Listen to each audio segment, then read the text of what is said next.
Hey, what's up guys, it's LEGO Hobo 910 here with another LEGO video, and in this video I'm going to be showcasing my Avatar The Last Airbender Zuko vs. Azula Agni-Kai M.O.C I made, and in case you didn't see the big warning at the beginning of the video, spoilers for the finale of Avatar.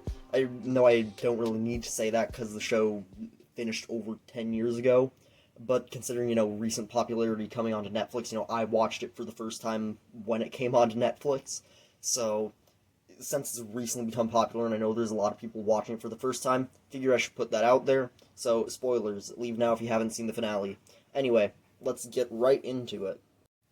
Another quick note, I'm hopefully going to remember to put timestamps for the various sections in the description, so yeah, now let's get on to minifigures here.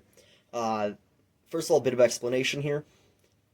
As some of you may know, there were 2 Avatar sets back in the early 2000s, but like I said, I only recently got into Avatar, so I didn't buy them back then. Also, the series finished when I was really young, so yeah, I never ended up getting them, and they're really expensive and rare now, and also they're all Season 1 based, so there wouldn't have been an Azula minifigure, and also Zuko and Katara would have been inaccurate, so I'd make custom figures for these. So I'm gonna jump into those, grab my minifigure stand, and let's take a look at them. So there are 3 minifigures here I made, obviously, since there were 3 kind of important characters in the scene. We have Katara, Zuko, and Azula. I'm going to start over here with Katara. She was made using a hairpiece from this Kamala Khan, Ms. Marvel figure. And then that's a Barbara Gordon face from the Lego Batman movie. Then torso and legs are both from Valkyrie in Thor Ragnarok. And I think that is pretty accurate. This is the one that I think looks the best and most accurate to the show. And then next we have Zuko, which is probably the most jank, considering he doesn't have a scar, since there aren't many common Lego faces which have scars on the left eye. There's like one that looks pretty accurate, but it's on the right eye, and I don't have that, so I had to very jankily make it. I just used this hairpiece from one of the Harry Potter CMFs, and then the torso is from Victor Crumb in the Yule Ball version. The legs are from an older Ninjago set from Kai. I don't know which. It's, I think, probably the first version of Kai there is. And then the head, I believe I stole from a Star Wars Sith Trooper, like Old Republic Sith Trooper, not the sequel Sith Trooper. But I'm pretty sure that's a common head, and you can use most heads. And I just kind of covered up the left eye with the bangs, since I can't get the scar. Next, we have Azula here, who I also think is a pretty good representation. For Azula, I used the torso from Jafar in the Disney CMF, as well as his neck armor. The face comes from Talia al Ghul, though most faces should work. That one isn't that important. The hair I stole from Cho Chang, and then I believe the legs are also Jafar's. I had to switch out the hands, though, to keep skin color consistent, so I just stole the hands off of Talia al Ghul as well.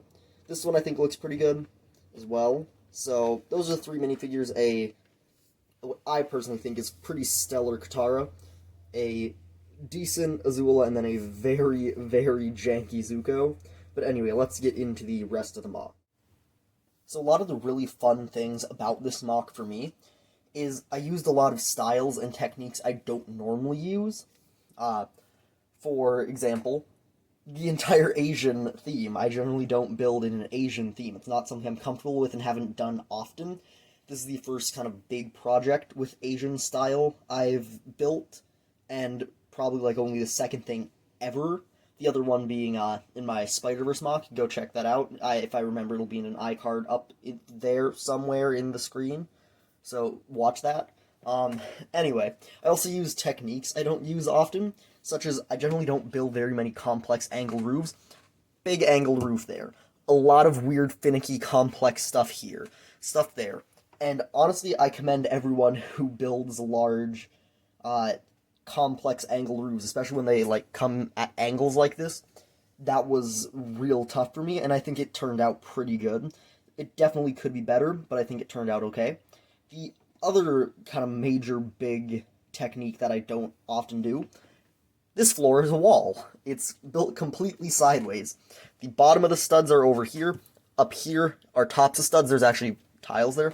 I would slide out this wall for you, except I can't because those stairs are blocking it in right over here to the pillars. Before I had those pillars extended, I could just slide it out. So that was really fun, especially when, you know, I had to do things like the stairs where I had to put them on, so I'll get into that later. But let's start with kind of over at the Royal Palace here, and then work our way around the map. So here is the Fire Nation Royal Palace, and keep in mind with this entire build, none of it is 100% accurate. I did take a lot of creative liberty. For a few reasons, mainly I don't have the space to do as complex and large of a palace as there actually is. And also, I don't have a lot of the pieces that would kind of be necessary in order to make a lot of the complex roofs and the more intricate parts of the palace. I think I did a decent job doing kind of a representation of it, you know, creative license and whatnot. So let's start down here at the bottom. So here's kind of the base of the Royal Palace with the doors over there, and none of the doors in this mock are doors. It is just a wall that looks like doors because I didn't need to make working doors. It added a lot of complexity for something that wouldn't really be necessary or improve the mock, in my opinion. I did, however, slightly jumper it back just to add a bit more depth. And then I have some kind of fake windows that just kind of go, they're just blacked out because there's like nowhere for the windows to go. And something you'll notice throughout this mock is a lot of pillars, and all of them are 6 high within this plate and a brick base. Whereas at the Royal Palace, these ones are 7. Sorry, these ones are, I believe, 8. And these are 7 high because they have a much larger, more complex base. I decided to, make the entrance to the Royal Palace a bit bigger, make it seem grander and taller and kind of, more royal, if you will. Just make it more fancy. And I'm going to take you over here. We're just going to move Azula here. We'll get to the fire later, and we're going to take these stairs off, so you can kind of see how I did that. It's rather finicky down in there, because since I was building sideways, and I wanted these to sit, pretty flush against here, which I think I accomplished, it's pretty solid against there and works well. That means I had to connect it in order to get it close enough, not on the studs, but on the off studs, and then in order to do that and not have it be slightly off to one side, I had to jumper plate these, and it's there's a lot of weirdness going on whenever I have to attach anything on top of it. Anyway, moving on, there's a lot of gold detailing up there. Just gonna get some more light. A lot of gold detailing up there, which isn't accurate to the show at all. But I thought it was fun to build, and thought it looked nice, so I built it, and it's there. Let's go up the palace a bit. So here's that kind of complex roof section, just to give you an idea of how kind of odd it is, and I probably didn't do this in the best way. Here's the internals. There's a bunch of hinges everywhere. It's a mess. Let's ignore that and pretend it doesn't exist. So then up here I have this balcony, which is not at all accurate to the show. I just kind of had to cut in real quick, and it was kind of out of dark red, so I just figured, I'll slap the balcony there. and I think it looks pretty decent. And then I also have this, oh, just stole some fire, brazier up there, which is pretty accurate to the show. And then kind of the topping tower of the whole thing, which I think turned out pretty good and has, like, some interesting upside-down building here, where if you look here, these are some fenders which are upside down using a bit of cleverness there. And then this brick is still upside down, but then up here that clip is right side up, and I just accomplished that simply enough, you know, like this, with a couple of bricks with studs on 4 sides, and now I've broken everything. Let's move on. So on the corners here I have some towers. This one has a bit of burn damage to it. You'll notice burn damage all over the MOC. I forgot to mention it over here a bit, because in the scene, you know, Azula kind of launches big fire and Zuko deflects it, and then it catches kind of the whole area on fire, and so I decided to add a lot of burn damage. I think it turned out pretty cool. Also, I was starting to run out of dark red roofs, so originally I just put it over here, which we'll get to more in a second, just because I didn't have a dark red piece that fit there, but then I decided to put more everywhere.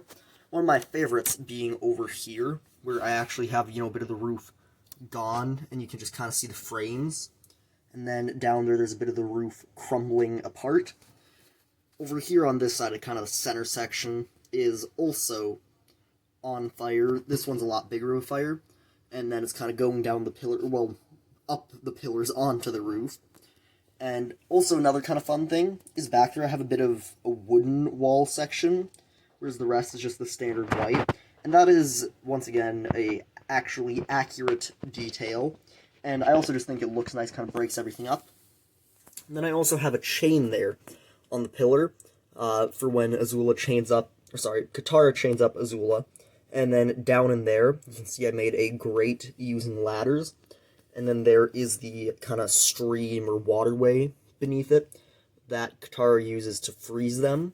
So I thought that was kind of fun detail. And for the most part, from, you know, back here, it's kind of hard to see. But once you move in closer, you can see it better, and I don't know, it's kind of fun detail. It's important to the story, but it's kind of a small detail. And another kind of fun thing is this little dormer here, which isn't actually attached. It's just this little thing, and then it just rests on there, which I think turned out pretty good. So now that we've done Palace and the middle section / towers thing, yes, let's move to Zuko's side. So the building on Zuko's side is similar to the palace, but less grand. I'll have some doors back there, but they're smaller. I have gold detail up there, but less of it. The pillars, you know, are the regular height of all the kind of central pillars, whereas these are the taller ones. And it still kind of has this big tower, big complex roof thing, kind of like the Royal Palace. And it also has some fun upside-down building here, where right side up, upside down, back to right side up again. And also, like with the dormer, this roofing isn't connected. I couldn't figure out a good way to get it all connected and angled in a small space, and so I figured I would just set it on there, and I think it looks fine and works, so I just roll with it. My favorite detail in the whole Royal Palace, though, is this kind of roof area there, the bit of overhang, tiny little bit. That, basically, I built a white wall here and then realized it looked plain and awful and had to do something. And so then I modified it and put this, you know, this whole kind of thing on there. And it definitely broke it up, added some detail, and looked kind of cool. I just have some slight angled roofing here, some smaller balconies on either side. Nothing too crazy. Let's move to the main battle. So finally, before we move to the final thoughts and outro, we have the centerpiece of the MOC, the actual duel itself, the giant walls of fire created by Zuko and Azula. Zuko's orange fire, Azula's blue. And you'll notice I used a lot of these kind of power blast pieces for that, and also to add a bit more detail onto some of the fire. And these just kind of rest in these crevices. Zuko and Azula are holding them, then they rest in there. And, you know, when that's in there, it fills that gap pretty nicely. And you'll notice these are slightly differently built. They're using the same technique of having the curved bit out of ball joint pieces. and then stacking up things, and I even tried to pretty much mirror the build as close as possible in like height and shape and fire positioning and whatnot. I mirrored them decently close. They are built slightly different, and that's just due to the piece availability, what I had on hand. I had a lot more kind of large trans blue. With trans orange, I mostly had studs and smaller plates and whatnot. So, just slightly different because of what I had on hand. They're also fragile, and I keep knocking flames off of them or pushing them out of the way, or I'm just giving up on that for now. But overall, I think they look pretty cool, especially once we get, the whole sources of the fire in there, blasting like that. And, well, they aren't, massively huge. I think they're large enough that they work, and it looks pretty cool. Let's move to the outro. So that was my Zuko versus Azula Agni-Kai M.O.C from Avatar. I hope you liked it. It was definitely a very different build for me, different style, a lot of different techniques, and also, most of my builds are from existing themes. This was the theme that doesn't really exist, and I don't know, it was really fun for me. If this is your first time at the channel, please consider subscribing. It helps me out a lot. It's completely free, and you can undo it anytime. If you have any, questions or comments or criticisms about this, please post them in the comments. I'll love to read them, and I'll try to reply to a bunch of them. But that's all from me for now, and bye.